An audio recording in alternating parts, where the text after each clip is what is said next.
Well, hello, good morning, afternoon, evening. It's Keisha. Welcome and welcome back. We are on day 6 of our Lenten lessons. So let's go ahead and settle down, close our eyes, and take a deep breath in and out. Adjusting, getting ourselves comfortable in our seat, shaking off the day, the morning.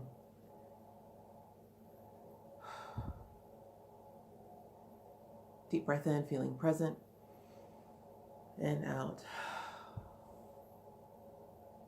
Your attention is now localized in this time and space.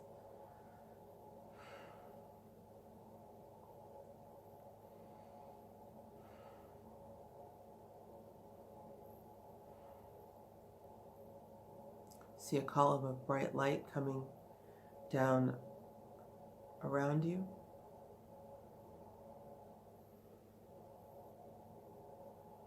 Breathe in that bright light.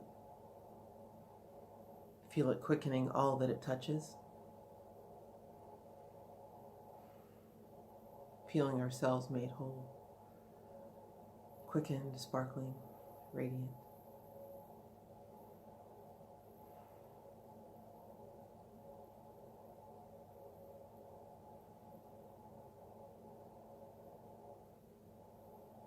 With our inner eyes open, with our heart open, our mind at peace and receptive. When you're ready, gently open your eyes. Great. So, day 6. I believe is, yes, faith. So the reading is from Hebrews 11, verses 1 through 12. And I think for the duration of these, I'm going to switch over to the King James Bible. My lamsa is struggling over there with some pages. So, Hebrews 11, 1 through 11. Now faith is the substance of things hoped for, the evidence of things not seen. For by it the elders obtained a good report. Through faith we understand that the worlds were framed by the word of God, so that things which are seen were not made of things which do appear. By faith Abel offered unto God a more excellent sacrifice than Cain, by which he obtained witness that he was righteous, God testifying of his gifts, and by it he being dead yet speaketh. By faith Enoch was translated that he should not see death, and was not found, because God had translated him. For before his translation he had this testimony, that he pleased God. But without faith it is impossible to please him. For he that cometh to God must believe that he is, and that he is a rewarder of them that diligently seek him. By faith Noah, being warned of God of things not yet seen as yet, moved with fear, prepared an ark to the saving of his house, by the which he condemned the world, and became heir of the righteousness which is by faith. By faith Abraham, when he was called to go out into the place which he should after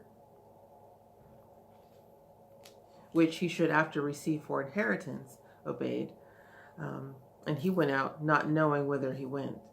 By faith he sojourned in the land of promise, as in a strange country, dwelling in tabernacles with Isaac and Jacob, the heirs with him of the same promise. For he looked for a city which hath foundations, whose builder and maker is God. Through faith also Sarah herself received strength to conceive seed, and was delivered of a child when she was past age, because she judged him faithful who had promised.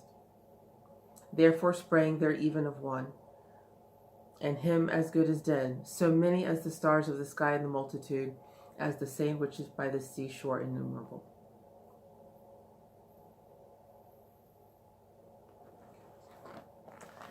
That's a lovely recounting of all who have demonstrated faith and rewarded therein. I'm going to come back to that. That's quite the illustrious list. And so then, faith. Charles Fillmore. Faith is the perceiving power of the mind linked with the power to shape substance. It is spiritual assurance, the power to do the seemingly impossible. It is a force that draws to us our heart's desire right out of the invisible spiritual substance. It is a deep inner knowing that that which is sought is already ours for the taking, the assurance of things hoped for. Faith, working in spiritual substance, accomplishes all things. This is the faith that cooperates with creative law, exercised in spiritual consciousness. It finds its abode, and without variation or disappointment, it brings results that are seemingly miraculous. Faith in the reality of things spiritual, develops the faith center in man's brain. When the mental eye is illuminated with faith, it sheds a radiance that hovers like a halo around the head and extends in lessening degree throughout the whole body. When thine eye is single, thy whole body also is full of light. The halo that the early artist painted around the heads of the saints was not imaginary, but real. This illuminating power of faith covers the whole constitution of man, making him master of all the forces centering about spiritual consciousness. I realize that my faith in the invisible is building a real abiding substance in my mind and in my body. Spiritual ideas grow quickly when planted in the rich soil of the mind, and my body temple changes accordingly. And so now I affirm, I have faith in the glorious infusion of the more abundant life of Christ vitalizing me. I am lifted up and healed.